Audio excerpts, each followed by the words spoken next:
Why did the usurper create the gnosis? Order had to be established in the world. And with that order, people could only harbor 7 minds. All of the primal fragments were encouraged to devour each other. That is what's being said. So the whole reason the gnosis was created in the first place was because there needed to be order in the world. And by having humans have conflicts within each other, they are distracted from the true motive of the actual purpose of the gnosis. Now, if you think about it, the original purpose is unclear. So, let's take this further. One of the things that people have right now are visions. What is the common characteristic of people who have a vision? It is that they have a constellation. If you look at Yelon, for example, it's called Umbrabilis Orcus. If you look at someone like Kazuha, it's called the Acer Palmatum. These are their constellations. But what are constellations really? The story stated that one cannot escape destiny. In the end, the people who are bound to constellations are bound to the fate of the world, and they have to live according to that constellation's destiny. That is the law of this world. Another important quote from the jester is, "Your final resting place will be the entirety of the old world." So we can infer that the Fatui and Tsaritsa's objective is to create something like a new world out of the old world. The question ends up being, how will they accomplish such a thing? If the old world refers to the world of Teyvat, are they going to destroy all of Teyvat and create a new world? If we literally destroy the entirety of Teyvat, then creating a new world will be the next course of action, and if that's the case, then we can assume they have the power of creation similar to the Celestia. But does the Tsaritsa have that kind of power? I don't think so. So let's think about it. What would be the new world? The old world would be the maintained system created by the Primordial One, Fan specifically, a system in which the humans of Teyvat are bound to their constellation and live out their destiny. If that's what they consider the old world, then the Tsaritsa is currently trying to steal the gnosis to break the old world system. And by breaking it, the old world would be erased and a lawless new world would be born. That would seem like a plausible hypothesis. What the Abyss is planning is more towards recreating destiny, while the Tsaritsa is planning to create a new world by destroying the current system itself. In a way, both have similar goals, but using different methods, a method between recreation and destruction. That's what it feels more like. So why are we viewing it this way?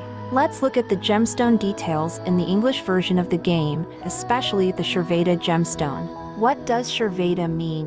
Well, Shirveda symbolizes the god of destruction Shiva, which makes our theory more plausible. Compiling all that information that we've reviewed, the Tsaritsa would most likely follow the same mythical fable of Ragnarok, in which a giant being called Surtur destroyed the existing world, allowing a new world to be born. However, it could be that Shirveda isn't related to the Tsaritsa as much as Natlon and the Pyro Archon, especially considering how the agate gemstones relate to Agnatus. We have also been teased about a character named Sertalagi. There's just much more relation to fire than ice. Adding on to that, if you look at the Harbinger's teaser, we can see at the end where Tor is burning the Irminsul in flames. That event is very similar to Surtur burning Yggdrasil into extinction. Personally, I'm not too fond of this theory since I don't think Ragnarok was all about burning up Yggdrasil. There's much more to it than just that. What Tor was doing is just a small part of the grander plan to either reshaping the whole world or reshaping the laws of Teyvat. Heck, even both situations can happen considering there are many things that take part of the foundations of Teyvat. We know this can be possible considering that within the Irminsul things can change, and we have a living proof regarding that, and it is Scaramouch. Scaramouch becoming the Wanderer was never meant to happen within the fate of the world, but it happened because he was able to enter the Irminsul and erase his existence, thus becoming Wanderer. He's the proof that in order to alter Teyvat, they must impact the Irminsul somehow. The power of the Gnosis may very well be involved in it, which explains why the Tsaritsa seeks them, since no other great powers can allow that.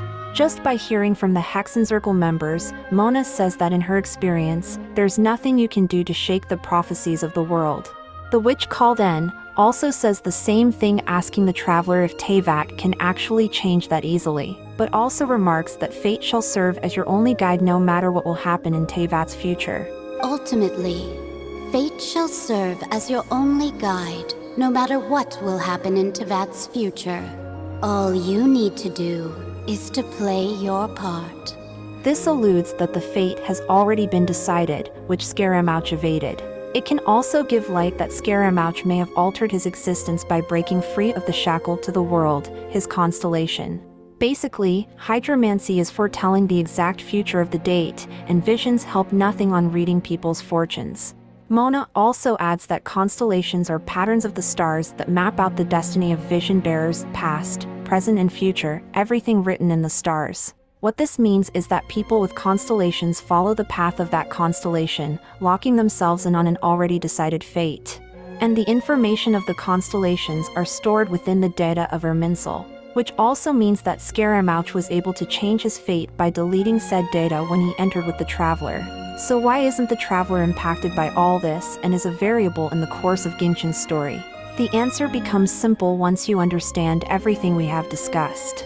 It is that they're not tied to a constellation. They are an outsider of Teyvat, so they naturally are not tied to any fate. I believe Tsaritsa wants the similar scenario as the Travelers, breaking the system of constellations set within the fate of Teyvat, requiring a grand power to allow such things. We don't exactly know why they would go on to do that. She could just love humans to the point she wants them to create their own fate, or she could simply just not like the laws set in Teyvat. What we are sure of is that she is seeking to destroy something within Teyvat, but what that is most likely the system of constellations.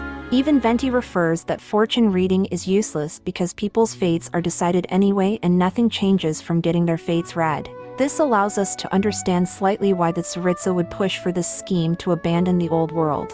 One more thing to look at is the Traveler. They technically have a constellation, but no vision. This could mean that even outsiders can be given a constellation, but what ties people down to the fates of the constellation may be monitored by their vision.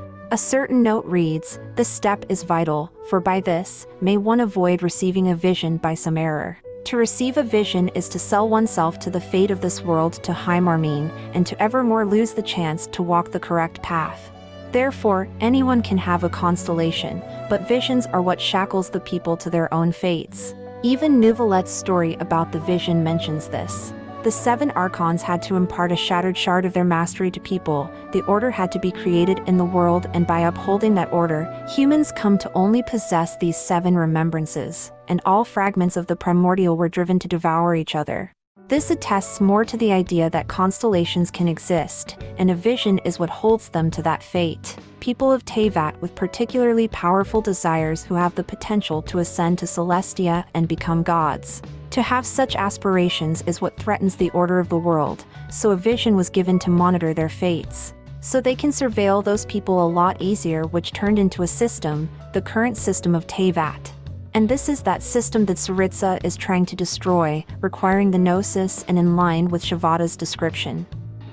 What do you all think about this theory? Let us all know in the comments below about your thoughts on what visions and the gnosis are all about. Thanks for watching, and I hope you all have a great day.